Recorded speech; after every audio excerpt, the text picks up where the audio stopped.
Vetrinjski dvor se med festivalom Vilinsko mesto preimenuje v Vilinski dvor, saj gre za srce festivala, v okviru katerega se že od leta 2013 organizatorji v prazničnem času trudijo mestnemu jedru vrniti dinamičnost in privlačnost s kakovostnim umetniškim in kulturnim programom.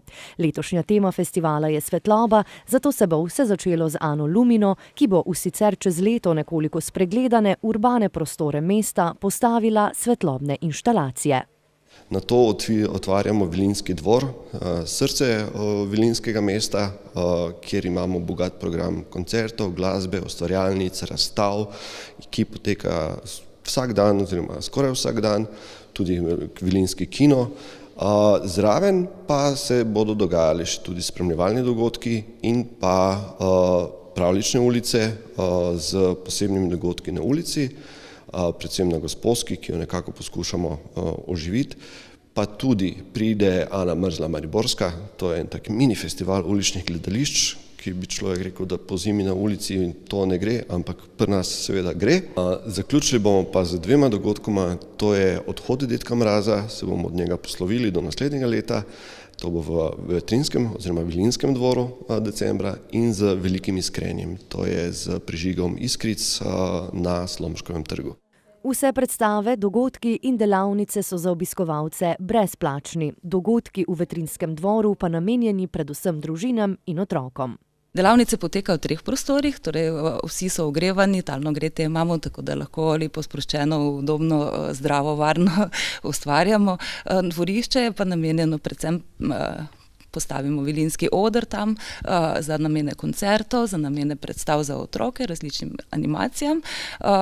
Zdaj program je tak, da je res za vsakogar nekaj, se najde tako žanrsko kot tudi starostno, torej kot sem rekla, gostimo 8 predstav za otroke. Noviteta letos sta 2 pravljična pohoda, ki jih bomo organizirali, enega k reki Dravi, enega v mestni park z lučkami in s petjem pesmic po poti, to bo ob nedeljah potem. Vilinski kino je potem tudi v dvorani, neke te risanke, ki so v bistvu slovenskih avtorjev, prikažemo otrokom, da vidijo, kakšno bogato ustvarjalnost tudi na tem področju pri nas. Potem imamo v dvorani plesne delavnice, vse to, kar pa je na odru, v dvorišču, če dežuje ali je premrzlo, lahko prestavimo potem v klub Vetrinjski v spodnjem prostoru ali zgoraj v večnamensko dvorano, tako da noben program ne odpade, vse bomo izvedli. Vsak dan se bo program za otroke zaključil s pravljično urico. V predstavah si bodo naši najmlajši med drugim lahko ogledali Ostržka, Princesko na zrnu graha ter Šiviljo in Škarjice. Poskrbljeno pa bo tudi za starejše. Za starejše pa potem ob 8. uri pripravljamo koncerte različnih zvrsti, od džeza do etno, slovenski etno, irske poskočnice, ciganska glasba, potem imamo Dixi zasedbe, godbena pihala, ljudske godce.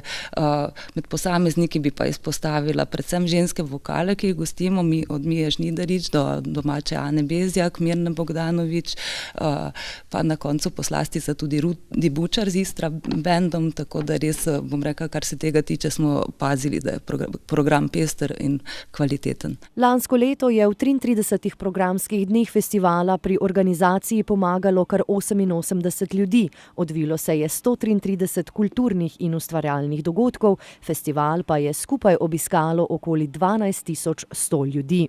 Z lanskim obiskom so organizatorji precej zadovoljni, si pa prizadevajo, da bi število obiskovalcev letos še naraslo.